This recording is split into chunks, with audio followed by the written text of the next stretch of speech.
Glória a Deus, glória a Deus. Quero saudar a igreja com a graça e a paz do nosso Senhor Jesus Cristo. Saudar a você que está aqui em nosso templo, mas saudar você também que nos acompanha na televisão, que nos acompanha em nossas mídias sociais. E hoje nós vamos estudar em nossa escola bíblica dominical um tema que eu considero central para a fé cristã. Aliás, nós somos uma igreja cristã. Nós somos uma igreja enraizada na cosmovisão cristã. O fundamento da nossa fé está na Bíblia Sagrada. Daqui nós tiramos os rudimentos da nossa fé. E a escola bíblica dominical tem esse propósito. Você pode sentar, a escola bíblica dominical tem esse propósito, que é dotar o cristão do conhecimento necessário para o exercício cotidiano, o exercício diário da sua fé. Nós recomendamos que, como leitura fundamental, o cristão leia a Bíblia. Mas a Igreja Primeiro Amor, o Instituto Aviva Brasil, que é o braço missionário da Igreja Primeiro Amor, vem produzindo uma série de materiais didáticos com o objetivo de instrumentalizar os cristãos, não somente da Igreja Primeiro Amor, mas os cristãos de Belém do Pará, os cristãos do Pará, os cristãos do Brasil e os cristãos do mundo inteiro que nos acompanham pelas mídias sociais com os fundamentos da fé cristã. Não é à toa que, em parceria com o Instituto Aviva Brasil, essa igreja produziu uma revista fantástica. Essa revista é maravilhosa. Quem já teve a oportunidade de ver essa revista, Fundamentos da Fé Cristã, volume 2, Consolidação da Fé. Não perca a oportunidade de baixar em nossas mídias sociais. Você pode encontrar no site da igreja, nos nossos canais no YouTube, nos nossos aplicativos da Igreja Primeiro Amor. Ela está totalmente disponível. Mesmo que você não congregue nesta igreja, você pode baixar e usar na escola bíblica dominical da sua igreja. Essa revista, realmente, ela é fantástica para você dotar a sua membresia, dotar a sua família, dotar você com os fundamentos da fé cristã. Nós já estamos no nosso segundo volume, nós já estudamos no primeiro volume 13 lições, e nesse segundo volume nós estamos iniciando a nossa terceira lição. Uma revista que foi produzida com muito carinho, coordenada pelo nosso pastor, querido pastor Max, que tem sido uma fonte de inspiração para todos nós. Estudamos na primeira lição, conhecendo a Bíblia e sua mensagem. Na aula passada, nosso pastor, querido pastor Daniel Berg, falou um pouco sobre o Deus Pai. E hoje nós vamos falar sobre Jesus Cristo, o autor, o consumador da nossa fé. Se você está aqui presente nesta manhã, se você está nos assistindo nesse momento, saiba de uma coisa. Há 2021 anos aproximadamente, a história da humanidade foi mudada profundamente por um fato, por um acontecimento. Há 2021 anos atrás nascia na cidade de Belém o Deus vivo, encarnado na forma de homem, que veio para que eu e você tivéssemos a opção de termos a plena liberdade e a plena vida, e vida com abundância. Quem é Jesus? Muitos se dizem cristãos, mas não entendem verdadeiramente quem é Jesus, qual é o papel de Jesus. Quem é Jesus na sua vida? Um homem que nasceu em um país periférico do maior império daquele momento, o Império Romano, que nasceu numa cidadezinha pequena chamada Belém, num país, numa nação, que era uma nação periférica, pobre, miserável. Mas esse homem, que representa o Deus encarnado, mudou a história da humanidade. Tanto é que a história da humanidade se conta antes e depois de Cristo. E aquele grande império, aquele império forte, que conquistava, acabou sendo conquistado por esse Cristo. 4 séculos depois, o cristianismo se torna a religião dominante no Império Cristão. Mas essa conquista não foi pela força. Essa conquista foi por amor. Por amor. E hoje nós vamos falar um pouco desse Cristo. E antes de nós entrarmos no texto de abertura da nossa lição, eu quero te convidar a ler na sua Bíblia, no seu aplicativo, na sua Bíblia física, o que está nos 4 primeiros versículos da carta dos Hebreus. Hebreus, capítulo 1, de 1 a 4. Gostaria que você abrisse ou acompanhasse aqui na nossa tela. E diz o seguinte: havendo Deus, outrora, falado muitas vezes e de muitas maneiras aos pais pelos profetas, nestes últimos dias nos falou pelo Filho, a quem constituiu herdeiro de todas as coisas, pelo qual também fez o universo. Ele, que é o resplendor da glória e a expressão exata do seu ser, sustentando todas as coisas pela palavra do seu poder, depois de ter feito a purificação dos pecados, assentou-se à direita da majestade, nas alturas, tendo se tornado tão superior aos anjos, quanto herdou mais excelente nome do que eles. A carta dos Hebreus, eu recomendo que depois vocês leiam a carta dos Hebreus, é uma carta fantástica. É considerada, inclusive, por muitos teólogos, como o quinto evangelho. Então você tem nessa carta a expressão do Senhor Jesus como profeta, como sumo sacerdote, como rei dos reis.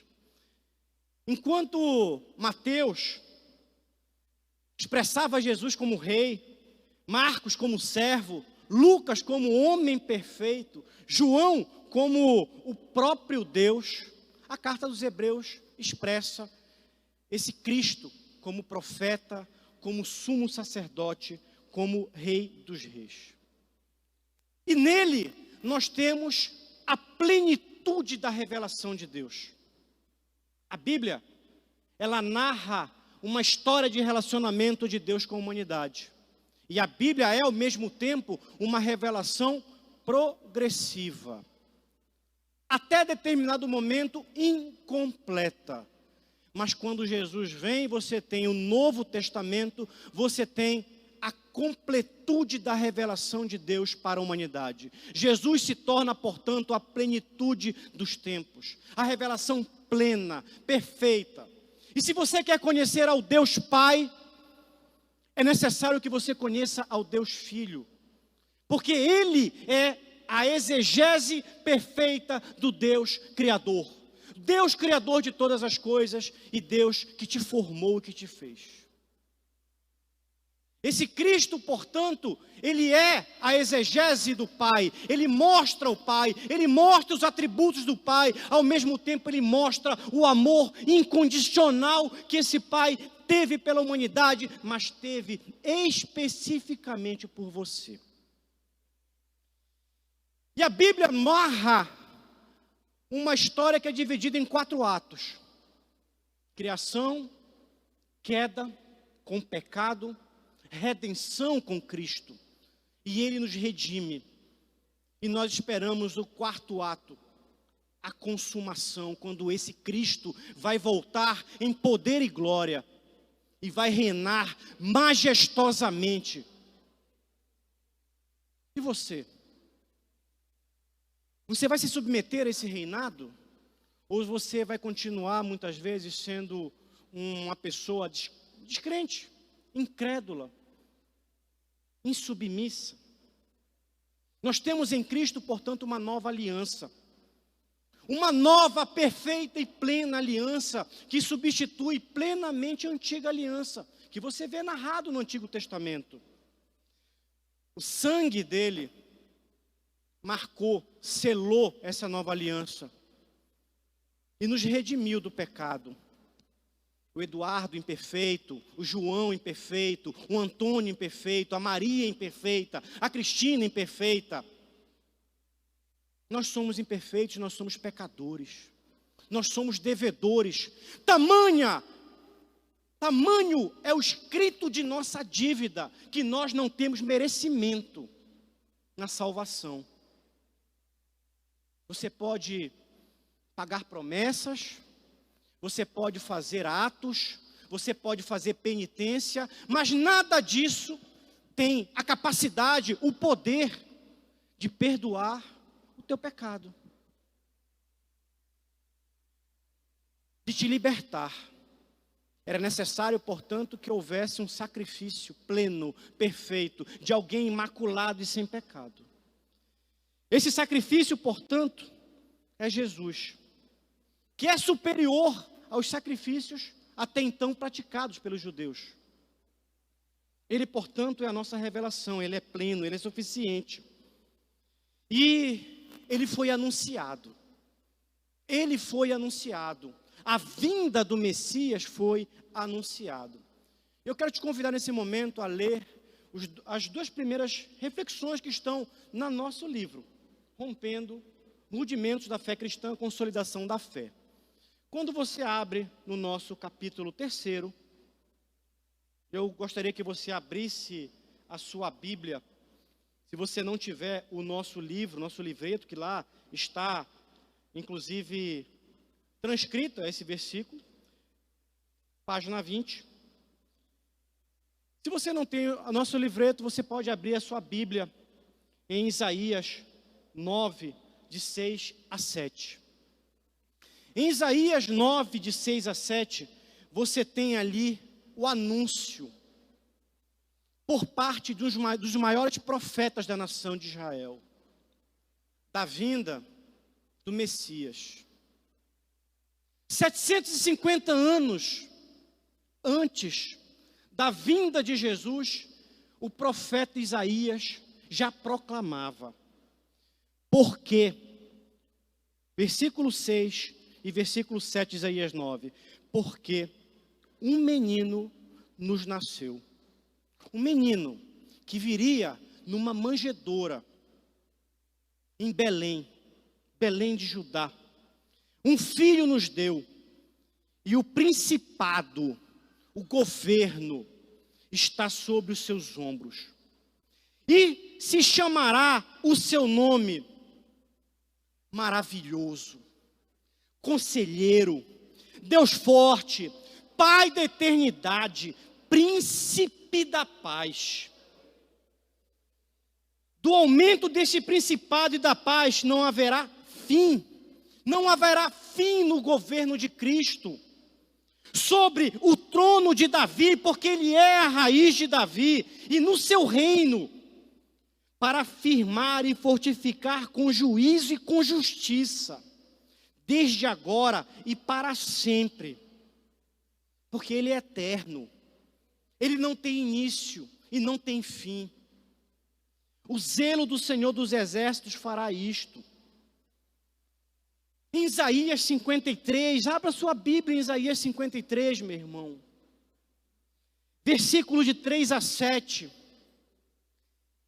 Veja a profundidade daquilo que o profeta Isaías já proclamava aos judeus. Ele, quem era Cristo, quem viria a ser o Messias, era desprezado, o mais rejeitado entre os homens, homens de dores, experimentado nos trabalhos, e como um de quem os homens escondiam o rosto. Era desprezado e não fizemos dele caso algum. A humanidade virou as costas para esse Cristo, a humanidade rejeitou esse Cristo, o maior poder da terra naquele momento constituído, mandou crucificar esse Cristo, mandou achicotar esse Cristo. Verdadeiramente esse Cristo, e aqui continua o profeta, verdadeiramente ele tomou sobre si as nossas enfermidades, as nossas dores levou sobre si, e nós o reputávamos por aflito, ferido de Deus e oprimido. E o profeta continua dizendo, mas ele foi ferido por causa das nossas transgressões. Ali na cruz, ele representava você, eu, a humanidade, sem mérito,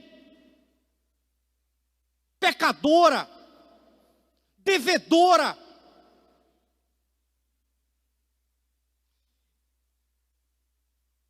Mas ele foi ferido por causa das nossas transgressões e moído por causa das nossas iniquidades.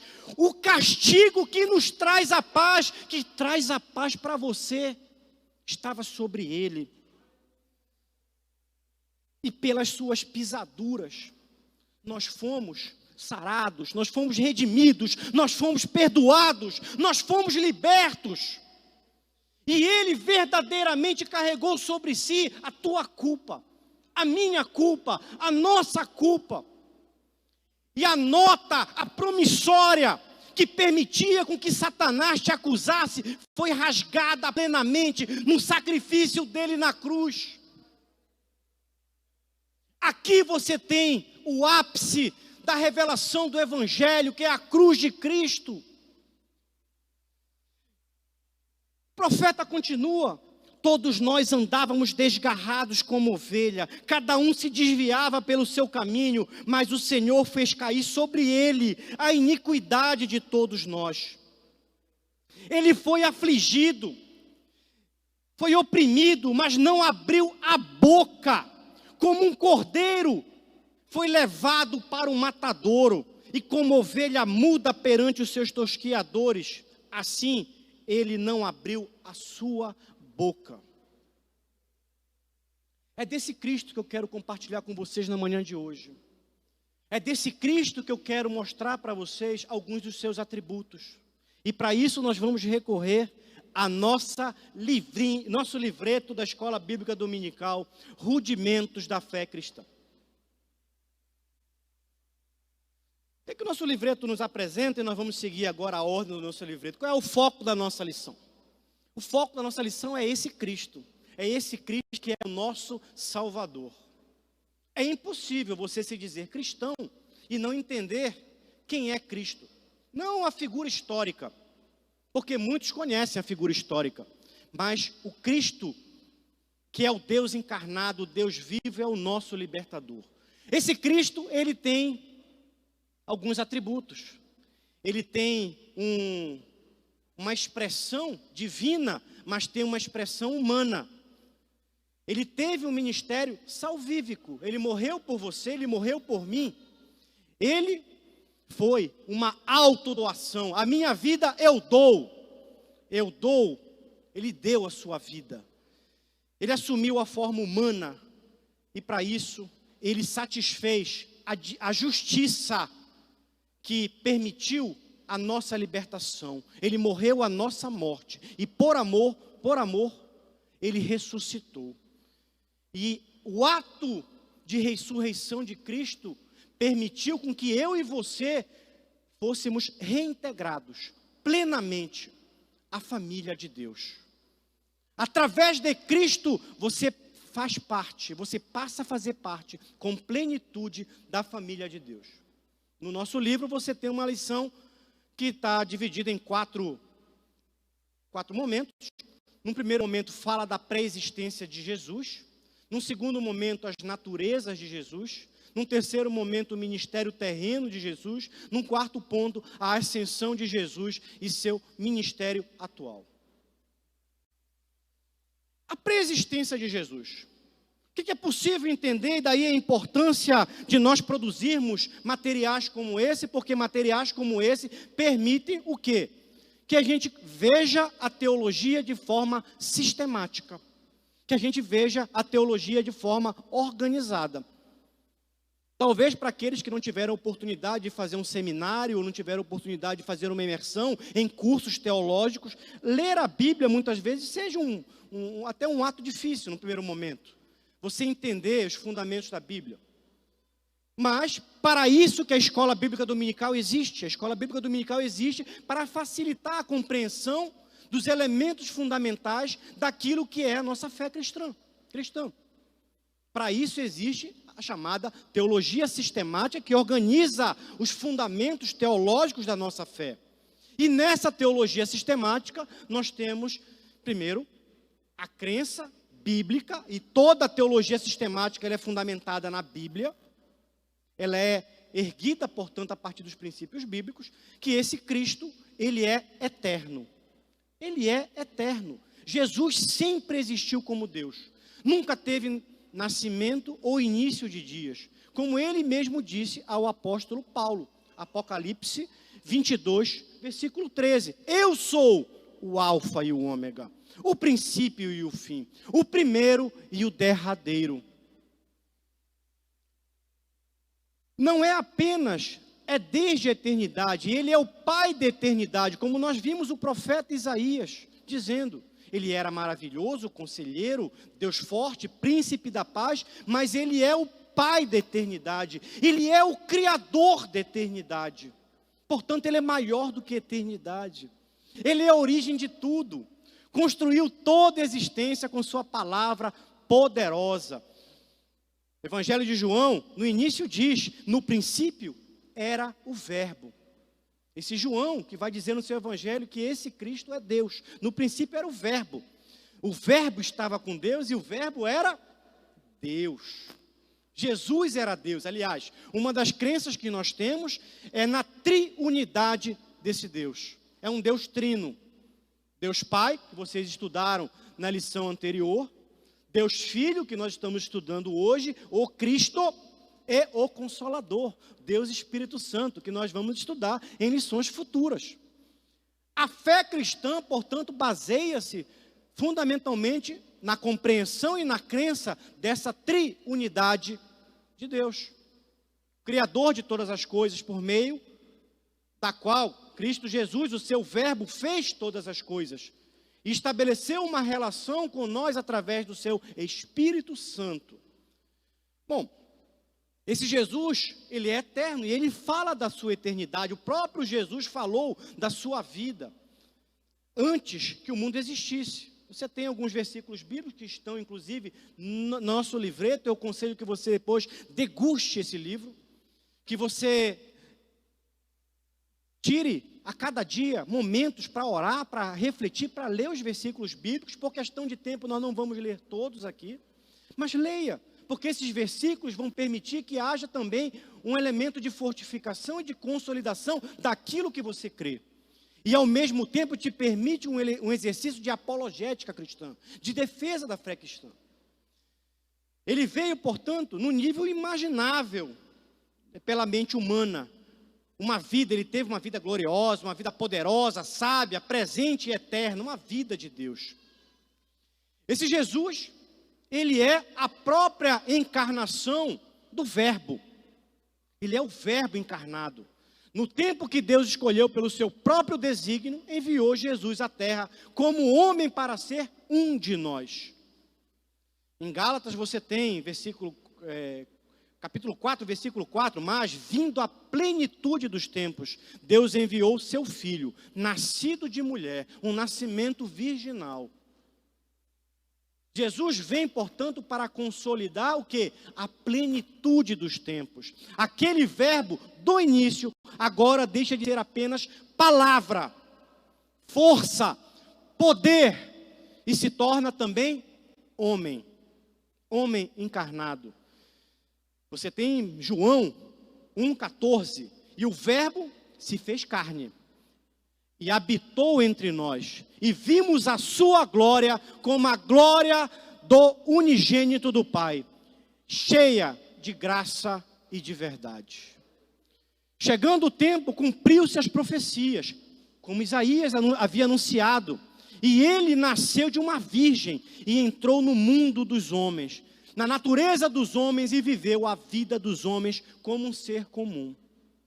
Esse Cristo, portanto, apresenta duas naturezas. Aquilo que a gente chama na teologia de diofisismo. Ou seja, Jesus é Deus, mas é homem ao mesmo tempo. Sempre foi Deus e assumiu a natureza humana, tornando-se assim um ser com duas naturezas. Uma natureza divina e uma natureza humana. Para quem estuda teologia, para quem já se aprofundou em teologia, isso nos ambientes teológicos é chamado de união hipostática. Ou seja, são duas naturezas diferentes que formam uma única natureza plena. Ele é 100% homem, ele é 100% Deus, portanto, Jesus não pode ser entendido como sendo apenas homem ou apenas Deus. Ele é as duas coisas ao mesmo tempo, 100%. Ele tem, portanto, uma natureza divina e uma natureza humana. Bom, natureza divina de Jesus. Jesus tinha plena consciência da sua natureza divina e expressou isso em várias vezes. Ele fala que todo o poder lhe foi dado nos céus e na terra. Mateus 28, 18. Você tem lá, e chegando-se Jesus falou-lhes, dizendo, é-me dado todo o poder no céu e na terra. Ele sabia que ele era todo poderoso. Ele fala que todas as nações se reunirão diante dele, e ele separará uns dos outros, como pastores apartam os bodes das ovelhas. Ele vai separar o joio do trigo, os bodes das ovelhas, os santos daqueles que não o aceitaram como Senhor e Salvador. Por quê? Para nos tornarmos santos, nós precisamos ter o quê? A remissão dos nossos pecados. E a remissão dos nossos pecados só acontece mediante o quê? A crença que Jesus é o Senhor e Salvador. E quando você não somente crê, mas quando você entrega a sua vida para esse Cristo, ali você está, portanto, assumindo uma postura de servo diante desse Cristo. E esse Cristo te libertou. Ele revela, portanto, a sua essência divina. Ele é fonte da vida. Ele é autoridade sobre a morte. João 11, 25, disse-lhe Jesus, eu sou a ressurreição e a vida. Quem crê em mim, ainda que esteja morto, viverá. Você pode estar morto nesse momento. Você pode estar com uma vida sem sentido. Você muitas vezes apenas respira, mas você já não tem sentido na sua vida existencial. Talvez você esteja até pensando em acabar com a sua vida. Em momentos de pandemia, quantas pessoas em atos de desespero acabaram tirando a sua própria vida. E tiraram a sua vida porque muitas vezes não tiveram a oportunidade de chamar a esse Cristo e dizer, toma conta da minha vida, me liberta, me salva, tira o meu jugo, porque o nosso jugo é pesado. E nós sozinhos não temos condições de carregar esse jugo, nem de alcançarmos a salvação. E Ele nos libertou, Ele é a ressurreição, é a vida. Quem está nele, vive. Você está vivo? Ou você ainda está perambulando por esse mundo terrestre como quem está morto, como quem não tem propósito existencial, como quem não tem sentido, como quem muitas vezes foi seduzido por sofismas humanos, por filosofias humanas. Existe uma única filosofia, existe somente um princípio, existe somente um Deus, existe somente um mediador. Não existe múltiplos caminhos para Deus, existe um único caminho. Eu sou o caminho, a verdade, a vida. Ninguém vem ao Pai a não ser por mim. Esse é o fundamento da nossa fé. Esse é o fundamento da nossa fé. Ele tem, portanto, uma natureza divina. Ele desenvolveu atividades que é atribuição somente de Deus quando diz, perdoados estão os teus pecados. Nenhum homem tem autoridade para perdoar pecado, mas em Lucas 5:24 ele diz, ora, para que saibas que o Filho do Homem tem poder de perdoar pecados. Disse ao paralítico, aí te digo, levanta-te, toma a tua cama e vai para a tua casa. Esse Cristo que tem poder de perdoar pecados, de curar paralíticos, não é apenas uma figura histórica. Ele é vivo, Ele está aqui nessa manhã, Ele está disponível para você. Ele diz: meu filho, vem que eu te liberto, eu te perdoo, eu perdoo o teu pecado. E muitas vezes, muitos de nós estão prostrados, muitas vezes, como zumbis que andam, muitas vezes, sem sentido existencial.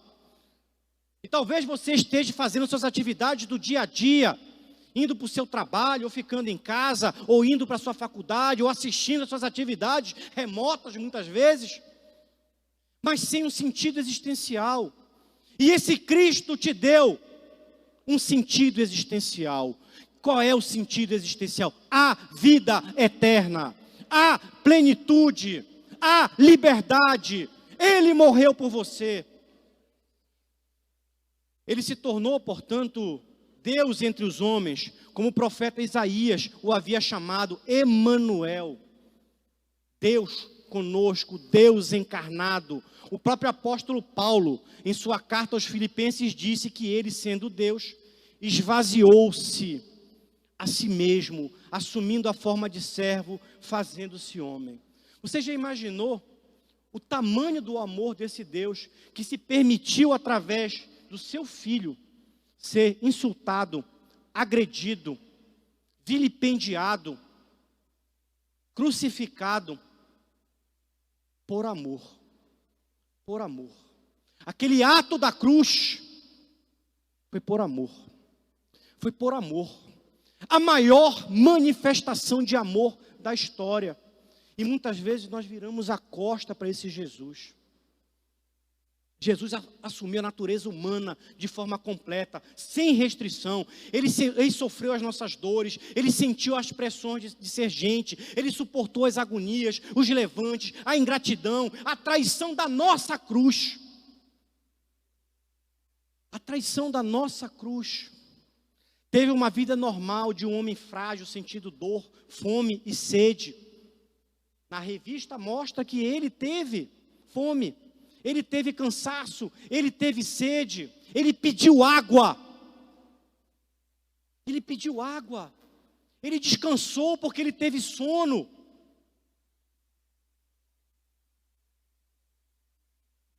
Vários versículos que estão na nossa Bíblia, eu vou deixar inclusive de ler alguns, até por curiosidade, para você que está nos acompanhando nas mídias sociais, na televisão. Não deixe de baixar a revista, porque ela vai ser um instrumento para abençoar a sua vida e a sua família. E quem sabe, o seu ministério e a sua igreja.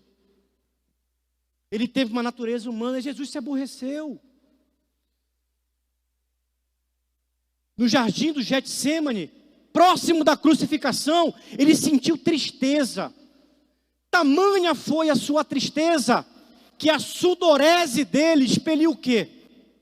Sangue. Tamanha foi a angústia dele, o pavor. Pavor. Isaías disse que ele era homem de dor. Nós já lemos sobre isso. Jesus, como homem, era um homem normal como qualquer um de nós. O diferencial dele era o quê? Que ele era cheio do Espírito Santo. E é esse o nosso mote. Se você é um cristão, se você foi salvo, se você foi redimido, se você compreendeu a verdade, nós precisamos nos encher do Espírito Santo. Nós precisamos nos encher do Espírito Santo. Seja cheio, meu irmão. Busque o Espírito Santo. E para você buscar o Espírito Santo, para você se tornar cheio do Espírito Santo, você precisa conhecer a palavra. A palavra. Esse Jesus teve um ministério terreno. Jesus desceu à terra como homem para desenvolver seu ministério salvífico. Ele nos salvou. Atividade que só um ser sem pecado, sem mácula, sem mancha poderia fazer. Ele se colocou ali como um cordeiro santo no meu e no seu lugar. um ser sem pecado, porque um homem em estado de pecado não tinha, e nós não temos caráter, atributos, para alcançarmos por nós mesmos a justificação, a salvação, o perdão dos nossos pecados. Ali, ele satisfez uma exigência espiritual para reconciliação, para religamento do homem pecador com o Deus Criador Santo. E quando você aceita Jesus como Senhor e Salvador da sua vida, a cédula, a nota que tem lá escrito os teus pecados, todos eles, ela é rasgada. Por maior que seja o seu pecado, você pode se considerar, muitas vezes, alguém que não merece o perdão. Talvez você tenha cometido um pecado que a sua alma te condena todos os dias. Todos os dias. E isso vem à sua memória todos os dias. Mas você sabe que existe um acusador. E contra esse acusador existe um advogado. Existe um advogado. Caiu aqui o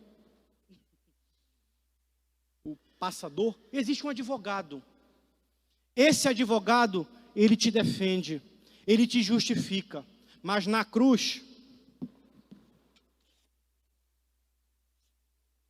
ele rasgou a tua cédula de pecados. Teus pecados estão perdoados. Você é livre. Você é livre. Basta você aceitar esse Cristo. Ele satisfez, portanto, a justiça de Deus para libertar o homem. A justiça de Deus chamava pela reparação ao dano que o homem, no princípio, causou à lei pelo seu ato desrespeitoso ao caráter de Deus. Existia uma lei, existia um mandamento, mas da árvore do conhecimento do bem e do mal, dela você não comerás. Mas o homem comeu, pecou, se desviou, caiu, traiu. A lei estabelecia que se fosse quebrada, teria uma consequência. A consequência era a morte. A lei foi quebrada e cabe ao homem, portanto, sofrer as consequências. E nós sofremos essa consequência. O homem, desde então, tornou-se o quê? Escravo. Escravo do quê? Do pecado e da morte. E nós estamos mortos. Sem Cristo, nós estamos mortos. A humanidade está morta, porque a humanidade jaz no maligno. Mas cabe à igreja de Cristo impactar e transformar e dar vida a essa humanidade através da pregação do Evangelho, através do anúncio do Evangelho, através do compartilhamento da mensagem desse Cristo. E eu te pergunto, você tem falado de Cristo? Você tem usado os instrumentos tecnológicos que Deus propiciou ao ser humano para falar de Cristo? Você usa seu Facebook, seu WhatsApp, o seu YouTube para falar de Cristo? Você anuncia essa verdade, você anuncia o Evangelho, você anuncia a salvação? Nós precisamos anunciar. Nós precisamos compartilhar, nós precisamos sermos testemunhas vivas desse Cristo. Nós precisamos dizer a todos que há o caminho, um único caminho, uma única verdade, e essa verdade nos dá vida. Esse Cristo, portanto, ele veio satisfazer essa justiça, ele carregou as nossas culpas, levou as nossas transgressões, e através desse Cristo nós somos livres. Diga, eu sou livre. Diga, eu sou livre. Verdadeiramente nós somos livres. Não deixe que o acusador continue te julgando, te condenando, porque o teu pecado já foi perdoado, você já foi liberto, você é nova criatura.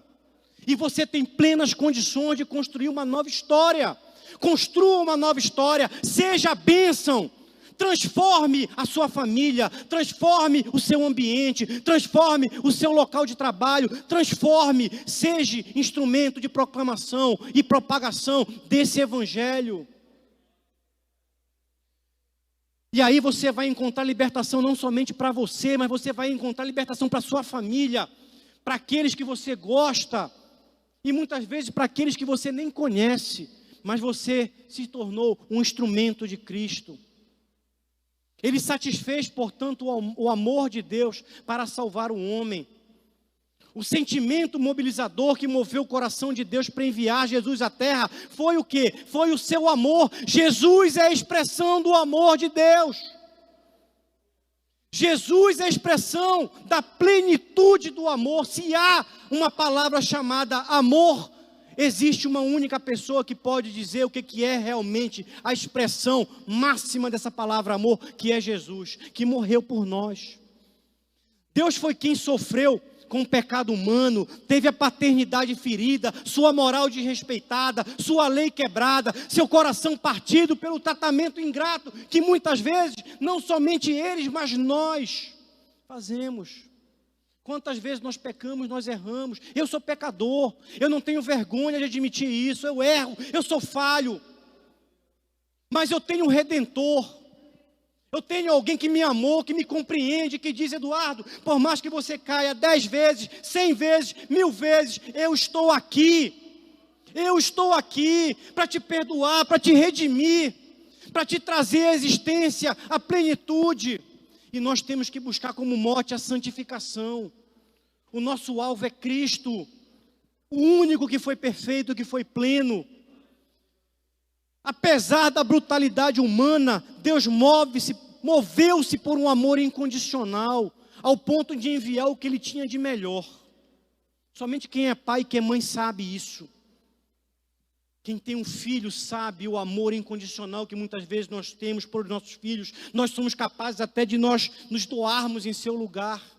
Mas esse Deus te amou de tal maneira, Ele te amou de tal maneira, que Ele mandou aquilo que Ele mais tinha de precioso para morrer no teu lugar, para que você, para que eu, nós tivéssemos liberdade, vida, plenitude e o perdão dos nossos pecados. Jesus, portanto, levou a humanidade de volta para os braços do Pai. Mas esse Jesus, Ele apenas não morreu. Ele foi crucificado, mas Ele ressuscitou. Ele levantou dos mortos, levantou gloriosamente dos mortos, com a chave do inferno em suas mãos, e dizendo o seguinte: olha, meu filho, eu tenho a chave. Através de mim você pode ter vida eterna e um relacionamento eterno com o Pai Criador. Essa ressurreição, portanto, revela a conclusão eficiente da redenção. Você não precisa procurar filosofia humana. Tudo que nós temos para vivermos uma vida em plenitude está aqui. Aqui. Você pode rasgar todos os seus livros, você pode deixar de ler todos os seus livros, mas esse livro é o único que você precisa ler e depositar a sua fé incondicionalmente. Ela é palavra de Deus, ela é infalível, ela é inerrante, ela também é imutável, porque através de Cristo nós chegamos à plenitude. Ele foi, portanto, a conclusão eficiente da redenção. A ressurreição também é uma prova de acessibilidade, aceitabilidade do sacrifício vicário diante de Deus. Com a ressurreição, o homem tem certeza do perdão dos seus pecados e da sua libertação do reino da morte. Jesus ressuscitou entre os mortos e com Ele nós também somos ressurretos. Quando Ele ressurge dos mortos, Ele arrasta multidões de pessoas que creram nele. Ali, nós também estamos prefigurando a nossa ressurreição na plenitude dos tempos, quando Ele virá em poder e glória para implantar o seu reino eterno. Você crê nisso, meu irmão? A ressurreição, portanto, é um cumprimento da profecia. Isso envolve a credibilidade das Escrituras, o cuidado que Deus tem pelos seus filhos, de nos amar, de nos proteger. Jesus, portanto, ao ressuscitar, ele ascende aos céus. Jesus desceu, foi trazido de forma milagrosa, por intervenção do Espírito Santo, e da mesma maneira foi levado. Ele convence, portanto, o mundo a partir daí da sua vitória. A ascensão de Cristo mostra o quê?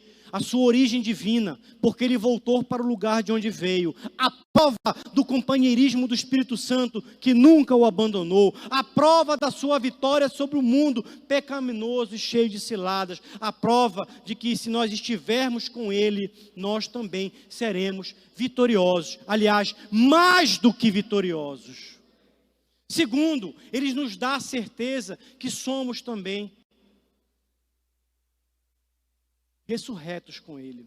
A maior prova que temos com a ascensão de Cristo é que também nós vamos ser levados junto com ele. O mesmo poder que levou Jesus há de nos levar. Assim, estaremos para sempre com ele.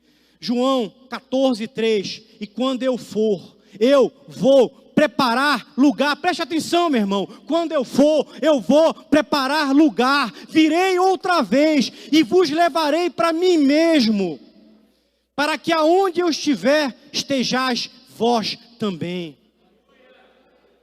É essa a certeza que eu tenho. É essa a certeza que nos move.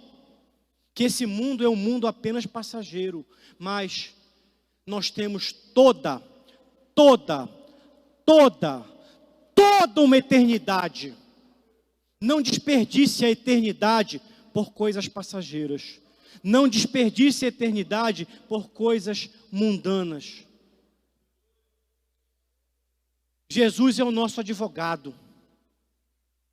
Ele te defende, ele te liberta. Como conclusão, eu quero te convidar nesse momento a ficar de pé. Eu quero te convidar nesse momento a ficar de pé.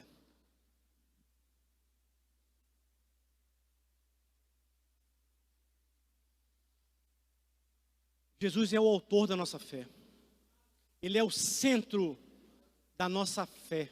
O centro daquilo que nós acreditamos. E é por isso que nós somos chamados de cristãos. Cristãos. Esta igreja, ela é uma igreja cristã e tem o seu fundamento nas Sagradas Escrituras, na Bíblia Sagrada. Muitas igrejas estão deixando de anunciar o Evangelho. Estão tirando a cruz de Cristo do centro da sua pregação. Se fala em prosperidade, se fala em abundância, se fala em recompensa, mas deixou-se de falar em pecado, em salvação, em redenção, em mudança de atitude. Nós vamos terminar essa escola bíblica dominical, antes de voltar a palavra para o nosso pastor, de uma forma diferente. Normalmente nós fazemos apelos nos cultos. Eu até acho que a maioria dos que estão aqui nessa manhã já tomaram essa decisão de aceitar esse Cristo. Mas talvez você, que tenha ligado a televisão num canal, meio que sem querer, procurando alguma atividade, alguma programação, e por algum motivo você conectou nesse canal. Talvez você já tenha escutado essa mensagem antes. Talvez você já tenha congregado em alguma igreja. Talvez você já tenha muitas vezes aceitado Jesus como Senhor e Salvador da sua vida. Mas as coisas da vida fizeram com que você talvez tenha se afastado.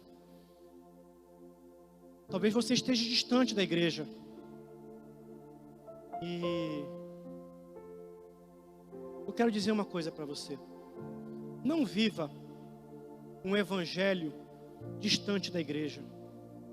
Não pense que assistir um culto numa mídia social, no YouTube, isso substitui o teu relacionamento com os teus irmãos. e a cobertura espiritual de alguém com uma autoridade espiritual sobre a sua vida. Eclésia é isso. Eclésia é lugar de compartilhamento. Eclésia é lugar de crescimento. Eclésia é lugar de amadurecimento. Eclésia é lugar para nós sermos cheios, cheios, cheios, cheios, cheios do Espírito Santo. A brasa longe do braseiro se apaga, mas a brasa dentro do braseiro, ela pega fogo. Seja uma brasa viva, meu irmão. Esse Cristo, Ele te chama. Ele está disponível para você. Ele não vai arrombar a porta, Ele vai bater na sua porta. Ele vai te dar uma opção, Ele vai te dar escolha. Mas eu tenho certeza que se você ainda está em dúvida, essa é a mais importante, a melhor escolha que você pode ter na sua vida. Nós não podemos nos arrepender de aceitar Jesus como Senhor e Salvador da nossa vida. Porque quando você aceita Jesus, a sua vida muda. E muda com um amor, muitas vezes que nós não entendemos e nós não compreendemos. E a partir dali existe uma chama que queima, que arde no nosso coração. Arde em nosso coração. Se você quer aceitar Jesus, eu gostaria que você viesse aqui à frente. Hoje, o céu proclama, os anjos cantam glórias, porque há salvação na casa de Deus, há salvação na casa de Deus. Se você está aqui nessa manhã e quer também tomar essa decisão, venha aqui à frente, não tenha vergonha. Se você está afastado, venha aqui à frente. Mas se você está nos assistindo nesse YouTube, nesse Facebook, nesse canal, nessa televisão, nesse momento, tome uma decisão também. Se levante. Um ato de fé, se levante. Se levante, que eu quero fazer uma oração por você. Como é seu nome? Dara. Faça como a Dara, que nessa manhã está publicamente tomando uma decisão. Esse Cristo, Dara, Ele te perdoa, Ele te ama, Ele te ama, Ele morreu numa cruz por você. Ela está se reconciliando com esse Cristo. Se você, nessa manhã também, tomou uma decisão, eu te digo uma única coisa, Dara, isso serve para você e serve para você que está nos assistindo. Não se afaste, procure uma igreja. Aqui nós temos a igreja Primeiro Amor, aqui em Belém. Procure saber dessa igreja. É uma igreja que tem vivido o Evangelho com a sua simplicidade, mas com a sua verdade, com a sua plenitude. É uma igreja que eu digo que é uma igreja reformada, porque voltou aos fundamentos da fé cristã.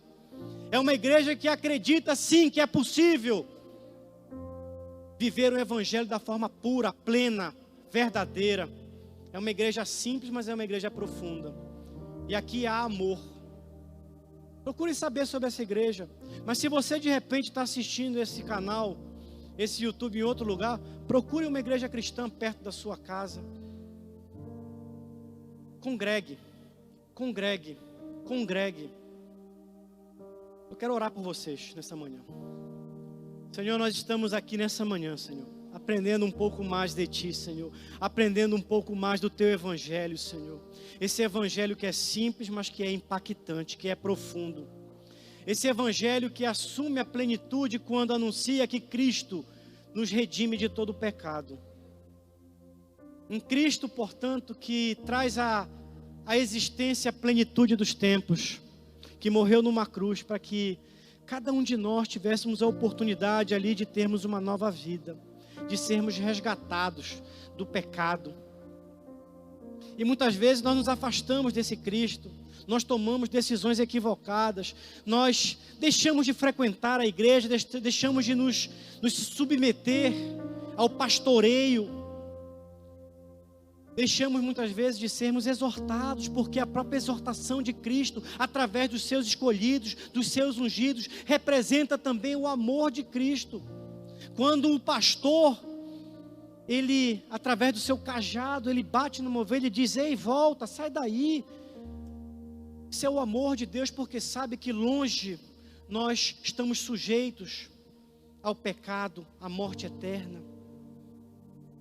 E esse Cristo, Ele é maravilhoso, Ele é tremendo, Ele é profundo, Ele nos ama, Ele ama a Dara, que aqui resolveu dizer: Senhor, eu estou de volta, eu quero estar de volta, eu quero voltar a viver o primeiro amor, eu quero voltar a viver aquela chama ardente na minha vida.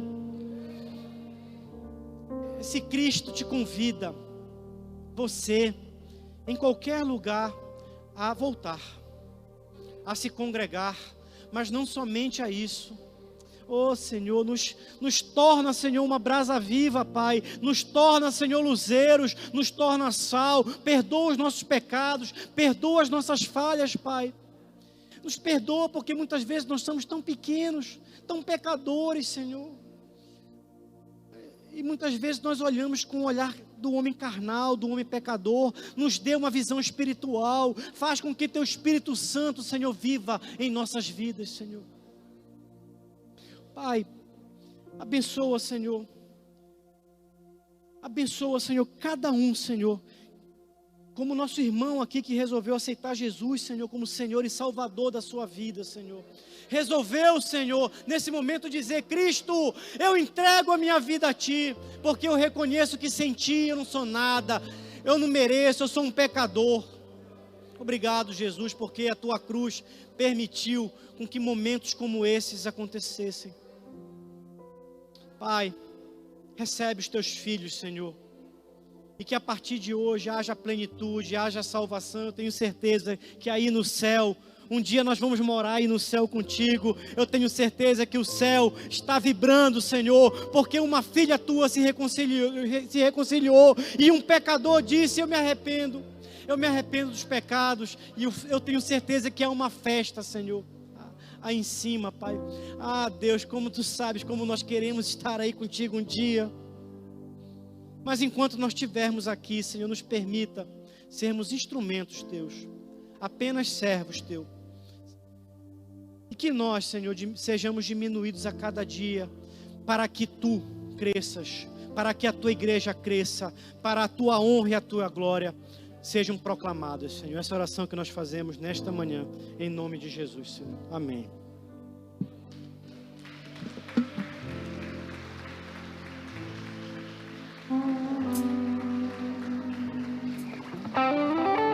Amém. Sejam bem-vindos em nome de Jesus. Bem-vindos. Esse momento é o momento que nós